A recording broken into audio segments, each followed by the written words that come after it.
Let's talk about hard times. My sister got a job riding around with the police officers. This was up in Ohio, but I'm not going to mention the city just because I don't want to incriminate anyone or the police, especially not the police. So she was riding around with the police and she came up with this big scam, and she told the police that I was a thief. Mind you, I've never stolen in my life except one time, and that was because she told me to. So, if you don't think other people can influence your decisions, you better think again. I mean, I was like 11 or 12, I was a little kid. So, anyhow, she starts working for this police department and she tells them I'm a thief. And I guess they had told her to find out what stores I shop at. So she called me one day and asked me, where do I shop? I thought that was kind of a weird question. Like, why are you asking me that? That's just weird. So I told her, like Dollar General, the dollar store, Kroger's, and, those were the main stores I went to, right? So I noticed that every time I walk in Dollar General or the dollar store, they put on this little commercial on their speaker that says, shoplifters will be prosecuted in the fullest extent of the law. We have cameras all throughout the store, so please make your purchases up front, right? So I'm not thinking nothing, but I do notice that like the store personnel is like following me around, right? And this goes on for like 2 months, and I'm like, I don't care because I'm not doing anything wrong, right? So one day I'm at the cash register and I'm paying for all my stuff, and the phone rings. Well, let's not forget the police department has cameras on all the registers at stores in case of robbery. So she waits till I get up front and she calls from the police department to the phone there at Dollar General right by the register. And she tells him that I stole something, right? And he proceeds to tell her, I guess she said, look, that's my sister. I know she's a thief. And he says to her, look, I don't know what vendetta you have against your family member here, but we don't get involved in family disputes, and you need to just stop calling me. And we are not following her around. She does not steal. We've watched her every single time she comes in here. She is not a thief. Okay, so that's one thing that was done. So if you don't think there's police conspiracies, you better think again, because I already know. I already know what went on, what happened, and what went wrong in my life, okay? So the next thing, well, this was when I was much younger. She tells me to come over before I go out, right? I'm going out with friends. And I say, okay. So I go over there, and while I'm inside talking to her and BSing, she has her husband come out and take the brake light out of the back of my car.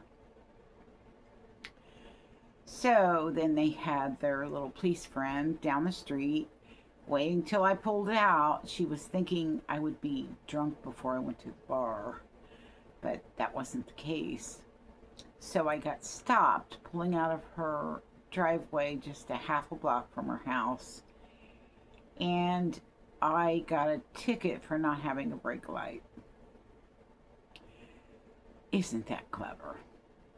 So then another time She gets her friend drunk. This is how people use the police, okay? She gets her friend drunk, and then as she tells her to leave, and as she pulls out of the driveway, the police arrest her for DUI. What a coincidence, huh? This woman is so freaking evil. I could sit and write a book about her craziness and probably be a bestseller, because the things she did just made no sense. See, she wasn't that smart, but she had people that were very smart working on her team. And this whole saga was being done right before my father passed away. So the deal was to get me either locked up or put in an insane asylum so that she could collect my inheritance. There was many other things.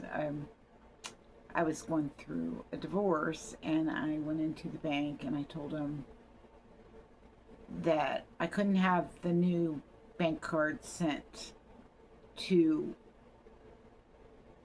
a home because I was living in a shelter at that time. And so you got to ask, why, when you have 4 siblings, are you at a shelter, right? Like, the goal was to get me gone before he died.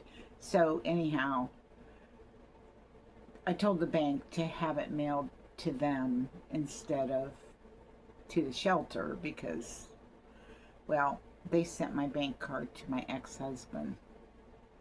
And I had just gotten a huge deposit from Social Security. So, yeah. All these things that have happened to me are not a coincidence. And all the things that continue to happen to me are not a coincidence. And she was hoping that when I told the story that I'd be so flabbergasted over everything she did that I would sound like a nutcase. She even spoke those words. You'll tell the story and they'll put you away. Well, we'll see about that. Because I also know that when I got divorced, I was supposed to get $120,000. But instead, I got $500 a month. I was supposed to get half of his retirement right then. So they stole that money, put it in an account, and they're trying to say that's what my dad left me. My dad, before he died, told me what he was leaving me, and it was not $120,000, it was much more. So, yeah, family's the first to screw you. Hi, baby. That's my kitty cat. He's down here. Let me see if I can get him on film. There he is. Isn't he beautiful? He's a beauty. Actually, it's a she, but anyhow, yeah. I can't believe the extent of craziness that somebody would go through to cheat you in a will. And if you don't think it's possible, you just keep watching my stories. You won't believe some of the stuff this woman did. She was a complete nutcase, and if anyone should be in an institution, it should be her, for trying to plan someone else's demise for 40 years, and none of it worked.